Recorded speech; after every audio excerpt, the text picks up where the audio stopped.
जय सिया राम। हरे कृष्णा। पुनः दोहावली की श्रृंखला में आज के दोहे के साथ। तुलसी असमय के सखा, धीरज धर्म विवेक, साहित्य साहस सत्यव्रत, राम भरोसो एक। तुलसीदास जी कहना चाहते हैं, विपत्ति काल में, असमय में आपके कौन मित्र होते हैं या हो सकते हैं, तो गिनाया। धीरज, धर्म, विवेक, सतसाहित्य, साहस, सत्यव्रत और भगवान राम पर भरोसा, अर्थात ईश्वर पर भरोसा, उसकी कृपा पर भरोसा। वास्तव में असमय जब आता है, विपत्ति जब आती है, तो यही आपके मित्र होते हैं। अब एक एक पर हम सब संक्षेप में विचार करें। धीरज, जिसको धैर्य हम कहते हैं। फिर धर्म। अब देखिए, मनु महाराज ने जो धर्म की परिभाषा दी और धर्म के जो 10 लक्षण गिनाए, धृति क्षमा दमो स्तेयम शौचमेन्द्रिय निग्रह, धृ विद्या सत्यम क्रोधो दशकम धर्म लक्षण। तो इसमें जो सबसे पहला लक्षण है वही क्या है? धृति। धृति माने धैर्य, माने धीरज। और यही आपकी विपत्ति काल का साथी है, धैर्य। धैर्य का वास्तविक शास्त्रीय अर्थ क्या है? धैर्य का अर्थ अकर्मण्यता नहीं है। धैर्य का अर्थ कार्य करना बंद कर देना नहीं है कि हम बड़े धैर्यवान हैं। इसका अर्थ है कर्म करते रहना, लेकिन उसके फल प्राप्ति में अधीर नहीं होना। फल प्राप्ति के लिए धैर्य बनाकर रखना, धैर्यवान होना। और मैं आपको बताऊं, इसके लिए सर्वाधिक उपयुक्त उदाहरण यदि कोई हो सकता है धैर्यवान के लिए, धीरज के लिए, माली। माली बीज बो देता है, तो क्या प्रतिदिन देखता है कि फल आया कि नहीं, फूल आया कि नहीं, ये वृक्ष बड़ा हुआ कि नहीं? नहीं, वो धैर्य से सिंचन करता रहता है और प्रतीक्षा करता है।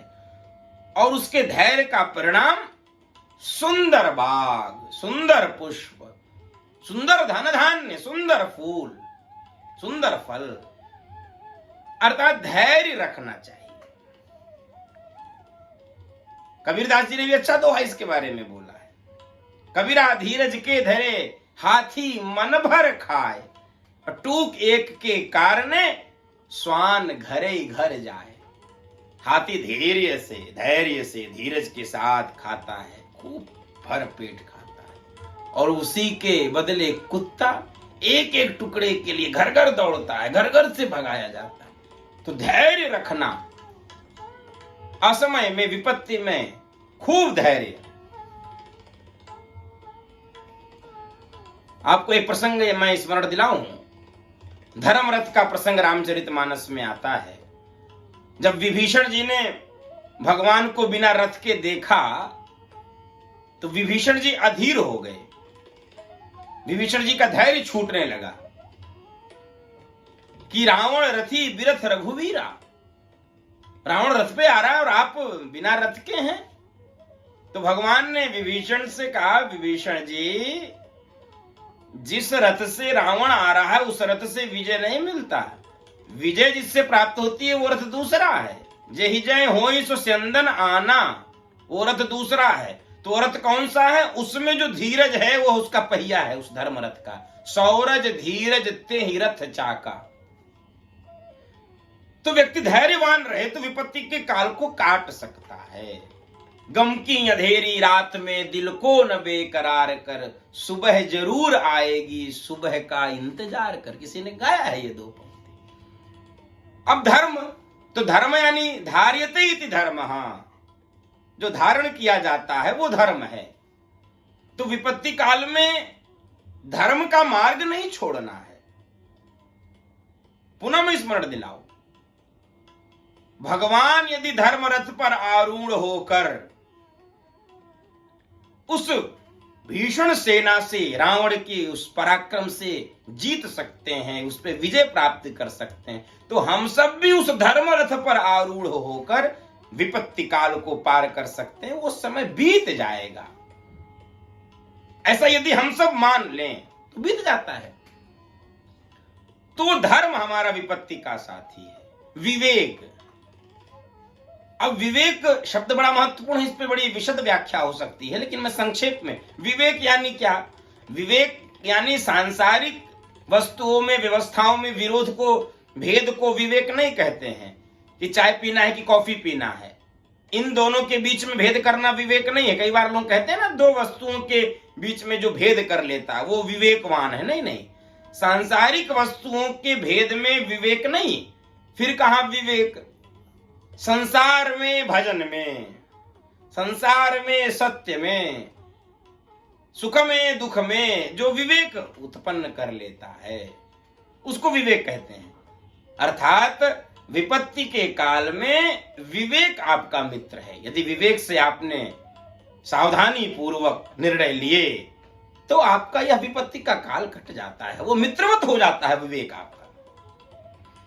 फिर अगली बात क्या कहा गोस्वामी जी ने? साहित्य। साहित्य यानी साहित्य कहा गया ना संस्कृत में, साहित्य संगीत कला विहीन साक्षात पशुपुक्ष विषाणहीन। अर्थात साहित्य और कला से विहीन मनुष्य कैसा है? तो सत साहित्य विपत्ति के काल में आपके मित्र हो सकते हैं, इसलिए साहित्य रखना चाहिए। कई बार हमसे लोग कहते हैं कि महाराज जी आप बहुत साहित्य, जब जहां जाते हैं वहीं से पुस्तकें लाते हैं। अरे मैं कहता हूं भाई, पुस्तकी भवति पंडितः, पुस्तक होना चाहिए। कभी मन किया, कभी समय लगा, एक पुस्तक से कोई एक पंक्ति, एक शब्द भी यदि हमारे उपयोग में आ गया, एक शब्द सुप्रयुक्त सम्यक ज्ञातः स्वर्गे लोके कामधुक् भवति, एक शब्द भी यदि किसी एक पुस्तक से हमको सूत्र रूप में प्राप्त हो गया तो उसकी सार्थकता हो जाती है। तो सत साहित्य इस विपत्ति काल में आपके मित्र होते हैं। साहस, साहस नहीं छोड़ना, शौर्य, वही है शौर्य। उस धर्मरथ का पहला जो पहिया है, सौरज धीरज तेहि रथ चाका, तो उसमें जो शौर्य है, जो साहस है, अर्थात हमको कमजोर नहीं पड़ना है, हमको अपने को अशक्त अक्षम नहीं समझना है, हम साहसी हैं।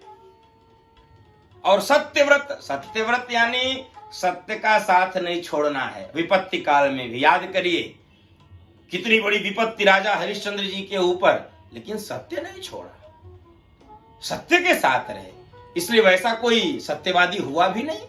सूर्य टरे चंद्र टरे, टरे जगत व्यवहार, पर राजा हरिश्चंद्र के टरे न सत्य विचार। तो विपत्ति में सत्य का व्रत रखना भी आपके लिए वह मित्र हो सकता है। और अंतिम, राम भरोसो, सबसे बड़ा भरोसा भगवान की कृपा पर, भगवान की शक्ति पर। उस विपत्ति के काल में जब जानकी जी भयभीत हो रही थी, जब जानकी जी अधीर हो रही थी, तब हनुमान जी ने जाकर उनसे कहा था कि मां भगवान की कृपा पर भरोसा रखो, मोहि रघुवीर भरोस। और भरत जी जब जा रहे थे भगवान से मिलने चित्रकूट में, तो भरत जी के भीतर ये विश्वास था, आपन जानिन त्यागी है मोहि रघुवीर भरोस, मुझे भगवान पर भरोसा, वो अपना जानकर हमको त्यागेंगे नहीं। तो बंधु माताओं, प्रिय श्रोता परिवार, विपत्ति काल में, आपत्ति काल में, चूंकि वर्तमान समय में भी विपत्ति चल रही है, एक बड़ा कठिन काल, दुष्कर दुर्गम काल चल रहा है, बड़ा लोग भयाक्रांत हैं। तो देखिए, स्व सोचा कुछ होत नहीं, प्रभु सोचा सब होत। कोई नियति की व्यवस्था होगी तो ऐसे विपत्ति काल में भी हम इन सब का साथ रखें, इनको मित्र बनाएं, निश्चित रूप से यह विपत्ति का काल कट जाएगा। तुलसी असमय के सखा, धीरज धर्म विवेक, साहित्य साहस सत्य व्रत, राम भरोसो एक। इन्हीं सबको हम मित्र बनाकर इस विपत्ति काल को काट लेंगे, ऐसा गोस्वामी जी ने इस दोहे में बताया। जय सिया राम, श्री राधे।